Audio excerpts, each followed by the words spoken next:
नमस्कार बच्चों, आज हम कक्षा छठी की पाठ्य पुस्तक वसंत भाग 1 में से पाठ 3 नादान दोस्त के तीसरे भाग पर चर्चा करें, जो कि अंतिम भाग है। शुरू करने से पहले पढ़े हुए पाठ का एक बार सार देख लेते हैं। केशव और श्यामा दोनों भाई बहन थे। उनके घर के कार्निश पर एक चिड़िया ने अंडे दिए थे। उन अंडों को लेकर दोनों बच्चों के मन में अनेक प्रकार की जिज्ञासा थी, अनेक प्रश्न उमड़ते थे।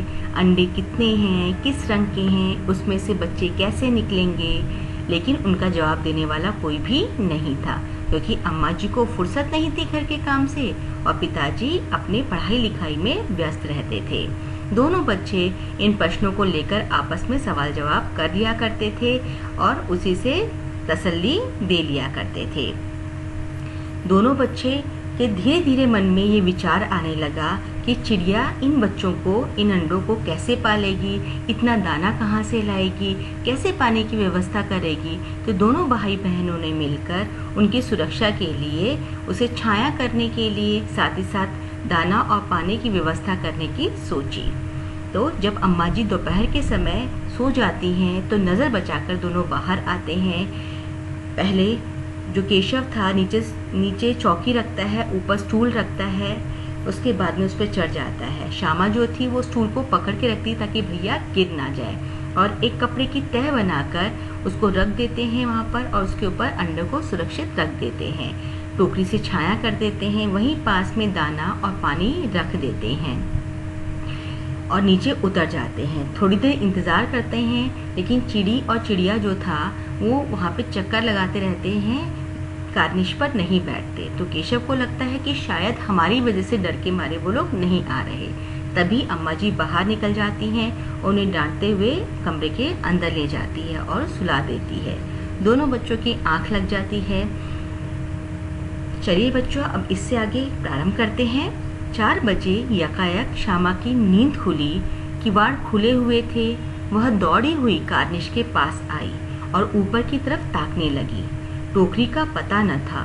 संयोग से उसकी नज़र नीचे गई और वह उल्टे पांव दौड़ी हुई कमरे में जाकर जोर से बोली, भैया अंडे तो नीचे पड़े हैं, बच्चे उड़ गए। अब अचानक से श्यामा की नींद खुलती है। किवाड़ अर्थात दरवाजे खुले हुए थे। वह दौड़ी हुई कार्निश के पास जाती है और ऊपर देखने लगती है, लेकिन टोकरी नहीं दिखाई देती। तभी उसकी नज़र नीचे जाती है तो नीचे क्या देखती है कि अंडे के टुकड़े पड़े हुए हैं, टूटे हुए अंडे पड़े हुए हैं। उसे लगता है कि बच्चे उड़ गए। वो जाती है फटाफट कमरे के अंदर और भैया को जगाने का प्रयास करती है और कहती है कि बच्चे तो उड़ गए, अंडे टूट गए। केशव घबराकर उठा और दौड़ा हुआ बाहर आया तो क्या देखता है कि तीनों अंडे नीचे टूटे पड़े हैं और उनमें से कोई चूने की सी चीज़ बाहर निकल रही है। पानी की प्याली भी एक तरफ टूटी पड़ी है। अब केशव घबराकर बाहर आता है और वो क्या देखता है कि तीनों जो अंडे थे वो नीचे पड़े थे, गिरे हुए थे, टूटे थे। उसमें से चूने जैसे कोई चीज़ जो थी वो निकल रही थी और प्याली भी एक तरफ टूटी हुई पड़ी हुई थी। उसके चेहरे का रंग उड़ गया।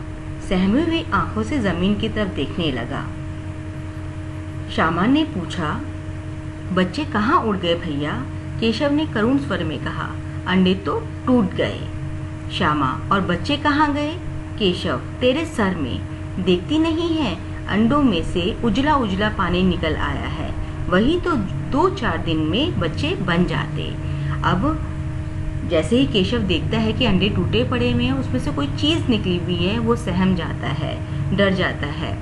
तभी श्यामा उससे पूछती कि बच्चे कहाँ उड़ गए भैया? केशव जो था करुण स्वर अर्थात दुखी स्वर में कहता है कि अंडे तो टूट गए। तो श्यामा जो थी केशव से फिर पूछती है कि बच्चे कहाँ उड़ गए? तभी केशव को गुस्सा आ जाता है, कहते तेरे सर के अंदर, तुझे दिखाई नहीं दे रहा? ये देख पानी दिख रहा है उजला उजला सा, इसी से तो ये बच्चे बनते। माँ ने सोटी हाथ में लिए पूछा, तुम दोनों वहाँ धूप में क्या कर रहे हो?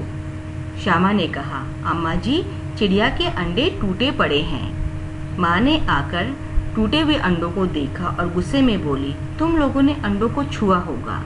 तभी माँ जो थी वहाँ आ जाती है और गुस्सा करती है कि तुम धूप में क्या कर रहे हो? श्यामा अपनी अम्मा से क्या बोलती है, देखो माँ, चिड़िया के अंडे जो हैं वो टूटे हुए हैं। माँ गुस्से में आके बोलती है, तुम ही लोगों ने अंडों को छुआ होगा। अब तो श्यामा को भाई पर जरा भी तरस नहीं आया। उसी ने शायद अंडों को इस तरह रखा कि वह नीचे गिर पड़े।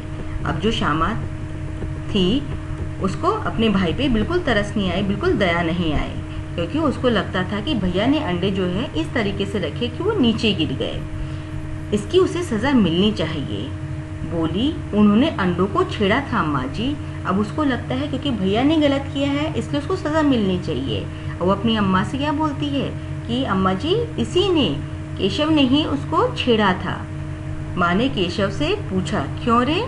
केशव भीगी बिल्ली बना वहीं पे खड़ा रहा। माँ, तो वहाँ पहुँचा कैसे? अब माँ प्रश्न करती है, क्यों रे, तूने छेड़ा उसको? अब केशव जो था बिल्कुल डर जाता भीगी बिल्ली की तरह। बच्चों, भीगी बिल्ली जो है वो एक मुहावरा है जिसका अर्थ होता है डर जाना, अर्थात भयभीत हो जाना। माँ प्रश्न करती है, तो वहाँ पे कैसे पहुँचा? श्यामा, चौकी पर स्टूल रखकर चढ़े अम्मा जी। अब केशव क्या बोलता है, तूने स्टूल नहीं पकड़ी हुई थी? श्यामा, आप ही ने तो कहा था। अब दोनों आपस में वहाँ पे चर्चा करते हैं कि आप ही ने तो कहा था, आप भी तो चढ़े थे। माँ, तू इतना बड़ा हुआ, तुझे इतना भी नहीं मालूम कि छूने से चिड़िया के अंडे गंदे हो जाते हैं, चिड़िया फिर उन्हें नहीं सेती। अब माँ क्या बोलती है केशव से कि इतना बड़ा हो गया तू, तुझे अभी तक ये नहीं मालूम कि अंडों को छूने से वो गंदे हो जाते हैं। उसके बाद चिड़िया उन्हें कभी नहीं सेती, अर्थात उन्हें पालती। श्यामा ने डरते हुए पूछा, तो क्या चिड़िया के अंडे जो थे वो चिड़िया ने गिरा दिए अम्मा जी? अब श्यामा जो थी वो डरते हुए अपनी माँ से पूछती है कि क्या इसका मतलब चिड़िया ने अंडे गिरा दिए? माँ बोलती है, और क्या करती? केशव के सिर इसका पाप पड़ेगा। हाय हाय, 3 जाने ले ली दुष्ट ने। अब माँ क्या बोलती है कि हाँ, कभी ऐसा नहीं होता, चिड़िया के अंडे गंदे हो जाते हैं छूने से, उसके बाद में चिड़िया उन्हें कभी नहीं पालती है, और इसका पाप जो है वो केशव को लगेगा क्योंकि उसने ये कार्य किया है। केशव रोनी सूरत बनाकर बोला, मैंने तो सिर्फ अंडों को गद्दी पर रख दिया था अम्मा जी। अब केशव जो था वो दुखी होता है और अपनी रोनी सूरत बना के बोलता है कि अम्मा जी, मैंने तो सिर्फ उन्हें गद्दी पर रखा था, संभाल कर रखा था। माँ को हंसी आ जाती है, मगर केशव को कई दिनों तक अपनी गलती पर अफसोस होता रहा। अंडों की हिफाजत करने के जोग में उसने उसका सत्यानाश कर डाला। इसे याद कर वह कभी कभी रो पड़ता था। दोनों चिड़िया वहां फिर न दिखाई दी। अब माँ को हंसी आ जाती है, लेकिन केशव जो था उसको अपनी गलती पर अफसोस होता रहा, अर्थात उसे पछतावा था कि उसने ये गलत कार्य किया। अंडों की हिफाजत करने के लिए, हिफाजत का अर्थ है सुरक्षा करने के लिए जो उसने उपाय किया या जो कोशिश की उसने, वो कोशिश जो थी उसकी गलत थी, और उस गलत कार्य से सब कुछ गलत हो गया, सत्यानाश हो गया, अर्थात बर्बाद हो गया। इसे याद कर वो कभी कभी रो पड़ता था। उसके बाद में वो चिड़िया वहाँ पर कभी भी दिखाई नहीं देती। तो बच्चों, ये पाठ था नादान दोस्त। नादानी में किया गया कार्य जो था वो उन अंडों के लिए घातक सिद्ध हुआ, और वो तीनों अंडे जो थे जिसमें से कि बच्चे निकलने वाले थे, वो अंडे चिड़िया तोड़ देती है। तो बच्चों, ये पाठ था आपका जिसको लिखा था प्रेमचंद ने।